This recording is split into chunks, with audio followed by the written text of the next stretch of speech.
எல்லை தாண்டி மீன்பிடித்ததாக ராமேஸ்வரம் மீனவர்கள் 32 பேரை இலங்கை கடற்படை கைது செய்திருக்கிறது. மன்னார் வளைகுடா கடற்பரப்பில் மீன்பிடித்துக் கொண்டிருந்த மீனவர்கள் 5 படகுகளுடன் கைது செய்யப்பட்டிருக்கின்றனர். கூடுதல் விவரங்களோடு நமது செய்தியாளர் ஆனந்தன் நம்மோடு இணைந்திருக்கிறார்.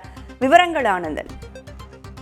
ராதா, நேற்று ராமேஸ்வரம் துறைமுகத்திலிருந்து சுமார் 550க்கும் மேற்பட்ட விசைப்படகுல மீனவர்கள் மீன்பிடி அனுமதி சீட்டு வாங்கிட்டு மீன்பிடிக்க போனாங்க. மீன் பிடித்து விட்டு இன்று அதிகாலை, அதாவது ஒரு 2 மணி அளவில் தனுஷ்கோடிக்கும் மன்னார் வடக்கு கடக்கு பகுதியில் இடையில கரையை கடக்கும் போது அந்த பகுதியில் ரோந்து பணியில் ஈடுபட்டிருந்த இலங்கை கடற்படையினர் 5 படகுகளையும் படகில் இருந்த 32 ராமேஸ்வரம் பகுதியைச் சேர்ந்த 32 மீனவர்களையும் கைது செய்து தற்போது தலைமன்னார் கடற்படை முகாமுக்கு அழைத்துட்டு சென்றிருக்காங்க. முதற்கட்ட விசாரணையில மீனவருடைய விசாரணைக்கு பின்பு மீன்வளத்துறை அதிகாரிடம் ஒப்படைக்கப்பட்டு வழக்கம் போல நீதிமன்றத்தில் ஒப்படைக்கப்பட்டு சிறையில் அடைக்கப்படுவாங்க அப்படின்னு செய்தி தொடர்பாளர் சொல்லியிருக்காரு ராதா.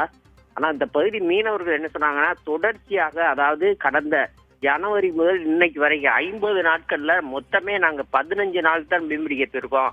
இந்த 15 நாள்ல 107 மீனவர்கள் சிறைபிடிக்கப்பட்டிருக்காங்க.